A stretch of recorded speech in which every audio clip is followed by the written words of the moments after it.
Bookcase and Coffee presents Buzzing About Romance, a quick shot of romance. Hey everyone, welcome back to the podcast. On this episode of A Quick Shot of Romance, we are reviewing Nixon by Samantha Whiskey. This is book one in the Raleigh, oh goodness, Raleigh Raptors series, and reviewing it this time with me is Lindsey. Welcome back to the podcast, Lindsey. Thank you. So happy to be here. And I'm so happy to be reading this book with you.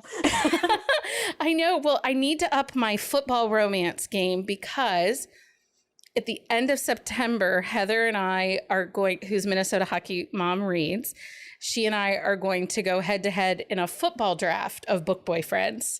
Ooh. Like we did for our hockey boyfriends. So I have to up my football romance. So you helped me. Wow. And did this get you bingo squares for Summer Reading Challenge? Yes, it did. It got me a couple of bingo squares. It got me the football bingo square. And then it actually filled my TBR, a book that's been on your TBR for a while, because I love Samantha Whiskey and I actually hadn't read any of her football series books yet, just her hockey. And awesome. I think she has a motorcycle club series too that I've been interested in. I don't know exactly, but she's got so many books I can't even keep up with them all, and I'm so excited. Okay, so why don't you give us the synopsis from Goodreads? Okay. I'm the highest paid quarterback in the NFL because I know how to read the field. I control the plays and my life with absolute precision until Liberty Jones delivers the ultimate hit to my blind side with a story about two pink lines. The beautiful, free-spirited brunette has starred in my dreams since she disappeared after our wild weekend in Vegas. But I've been burned before. No way in hell am I falling for that line again. But Liberty is the complete opposite of my ex. She's smart, compassionate, sexy as hell, and couldn't care less about my money or status. In fact, she's leaving as soon as she finishes her doctorate. And the baby she's planning to raise alone, it's mine, and I want them both. She certainly doesn't need me, but she can't deny our sizzling chemistry. I can't deny that I'm losing my infamous control and falling for her. For the first time in my life, I'm not the only one calling the plays, and one snap decision could crush her happily ever after. So the release date on this is April 24th of 2020. Tropes are football romance. It's a one-night stand. Opposites attract. Surprise pregnancy. This is a fairly sexy book. I put it as about a level 4. Mm-hmm. And the angst, I think it has more to do with like the push and pull of being pregnant and not really in a relationship. So I have the angst at about a 3. It is book one in the Raleigh Raptors series, and it is available on Kindle Unlimited. Yes, a lot of her books are. So it's a really great way to spend a Saturday. There you go. And Lindsey would not know anything about spending her entire Saturday reading books and ignoring everybody else. Yeah, actually, so what inspired this read was because a while ago, I think when we were reading Axel for the Summer Reading Challenge, or actually, what is it, the monthly book challenge? Yeah, our book challenges. Discussion. Yeah, we have so many things going on, but that's awesome though. I think it was our May book discussion. Yeah, and Axel was the choice. And next thing I know, it's 30 hours later. I've read 6 books. I read all the way through canon straight, like not doing anything. And anyway, it was such a great decision. I loved all of them. Huge Samantha Whiskey fan. Clearly have no self-control when it comes to her books. I actually did read this one and then not move on to book number 2, which is a miracle. I will say book 2 and book 3 are on my Kindle, but I have recently fallen down the J. Salmon rabbit hole and I cannot get out of it. Like, it's a problem. Anyway, but let's talk Nixon. So first off, Nixon, okay, my autocorrect corrected it to boozy instead of bookish. He is boozy. He is boozy. He's definitely a book boyfriend material. I think that he's very thoughtful and very decisive in his decisions and how he goes about them. Yes. Like he doesn't always communicate them outwardly. Like he's a very deep male character in the sense that he feels a lot, he thinks a lot, he's had a lot happen in his life. But in terms of communicating them to the people he's closest to, Yeah. not great. Not great at all. He has some baggage, which is what justifies his reaction in his mind to when Liberty. So Liberty shows up at the start of training camp for this NFL football team. And she's like waving at him like, hi. And she's this free spirit, dressed bohemian, styled young woman. And I think because she's only like 22 or 23, she's very young. And he's been in the NFL for at least 7 years. So you have to think I think they said his age was like around 31, 32. I think he was 30. And I think because she's in school and lives with her sorority members, like she seems a lot younger, but I think she's actually 26 or 27. Okay. She's in the final year of her PhD, and it takes about 8 to 10 years to get there. So she shows up at the training camp and is like, hey, just so you know, our one night in Vegas together, I ended up, I'm pregnant. And I had not read the story in which Nixon and Liberty first meet, because it's a spinoff from her Carolina Reapers hockey series from Samantha's other book series. And Nixon's brother, his book, Liberty's sorority sisters buy her a fan experience with Nixon because he is her favorite player. And they go to Vegas together for like a one night fast back and forth kind of thing. And they hook up. So she shows up at training camp and is like, hey, pregnant. And he's like, whoa, I need more proof. Which I think was fair.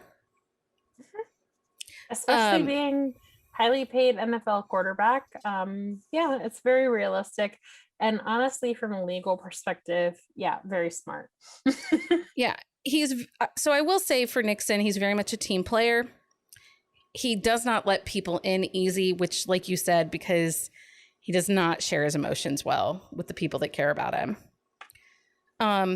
He does have big feelings for Liberty, though, almost from the get-go. Like, he's been thinking about her since their one night in Vegas. He hasn't been with anybody else. He's very caught up on that. He's also at the age where like he really, I mean, you could see it from his other relationships. He really wants a deep connection with someone. He doesn't just want a fun time. He's very closed off. He doesn't live close to his family, but he is close to his brother. But they're both, athletes, so they don't get to see each other a lot. So honestly, he seemed a little lonely to me as well. Well, he did, and he's not close with his parents, and there's history to that, and I don't want to spoil for the story as to why there's a little bit of what is in his mind division, but you don't get that sense from the conversations he has with his mother.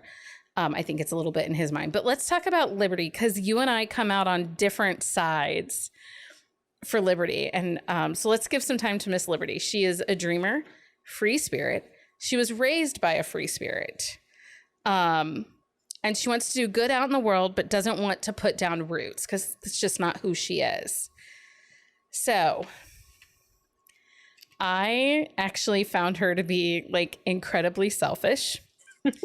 I wanted her to follow her dreams, and get to her goals.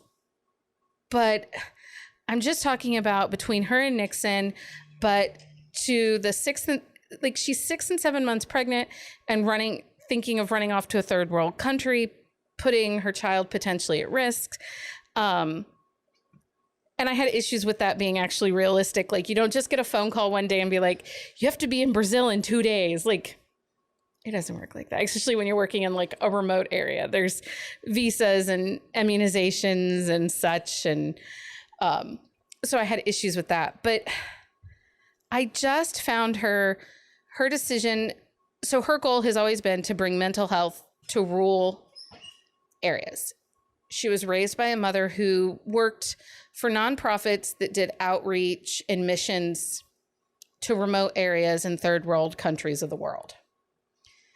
And because of that upbringing, Liberty felt like she was being called to do similar things, right? Yes. And it's also worth noting that Liberty lived a very nomadic lifestyle, not really staying anywhere longer than 3 to 6 months until her mom moved to Brazil and to continue with her work and start her own organization in Brazil, which is a huge part of why Liberty wants to go to Brazil so much under with a different organization that does that kind of work in Brazil as well, alongside her mom's charity. But until Liberty was in college, she actually had not lived somewhere to put down roots. So like her college education, the amount of time she lived in Raleigh, which I think was like almost 8 years at that point, that was the longest time she'd ever stayed anywhere. So she was definitely feeling the wanderlust. Like she was so tunnel vision to get out of there, to go back to the third world country. Like she was disappointed when good things happened to her because it didn't mean going back to third world countries. So I don't know how much of that was just like being deeply driven to do that kind of work versus that's all she knew really, and like wanting to return to her comfort zone. Yeah, and I see it. I mean, I see it. And we talked about, this drive that she has, and she has a goal, and I have zero issues with her with the goal. But leading up to the point where the decision has to be made of if she's going to Brazil or not, she and Nixon are putting together a relationship. She's basically moved in with him because she was living in a sorority house and it was messy and smelly and just constant. And she wasn't doing well health-wise, being pregnant. She was having issues with morning sickness and stuff. So she moves in with Nixon, and they're in the depths of a relationship, and he's decorating a nursery and she is, talking about a future. And then it just on a dime changes. Like in just one moment, one phone call, she's throwing everything she owns into her duffels and ready to walk out. And I think what bothered me is she just never thought, how is this going to break Nixon's heart? Particularly with he had opened up to her, unlike he had opened up to anyone. He told her about his past with his ex, some of the family issue that had happened, which was the cause of why he didn't feel connected to his parents. And for somebody who's going into mental health and wants to help people deal with, PTSD and anxiety and depression and stuff like that, she just didn't pause for 1 minute and think about the actions that she was taking and how they were going to trickle down and affect him. And I think that's why I was just like, my initial response is like, holy crap, she's kind of bitchy and selfish. Yeah, and I think part of it too, like when they moved in together, when she moved in with him, it was really out of necessity. They never had any conversations around, like not until 90% through the book, when they're actually like working things out, never had any conversations around how they were going to raise the child together. Like when she tells him, it's just a FYI, you're going to have a child out in the world and you should know, you're not going to have any fatherly duties. Like you're not going to have any responsibilities. I don't want anything from you, but you'll have a child out in the world somewhere. And they transitioned to her living with him and them having a physical relationship, but they never talked about what does the relationship mean. They never talked about like, how are they going to raise the kid? Where's the kid going to live? Like knowing that they had different goals. They had some really major things that should have been addressed, and their communication was kind of off. It was little things too, like he's missing football practice or almost missing the plane to go to a game to be at her appointments. Like they're not even communicating on that level on simple things. And I think it shows like both of them, because of their past trauma, like they both had to overcome a lot to get to the point where they could be that emotionally vulnerable with each other. And like that to me, it can be super frustrating. And I know a lot of people aren't a fan of those kinds of characters, but for me, it is such a huge reason why I love Samantha Whiskey and why I really enjoy her books, because you do see that emotional growth. Like the characters have to overcome themselves and really grow in a major way. Like both Nixon and Liberty had to overcome themselves and get to a point where they were capable of a healthy relationship. And to me, that makes me feel so secure in the HEA.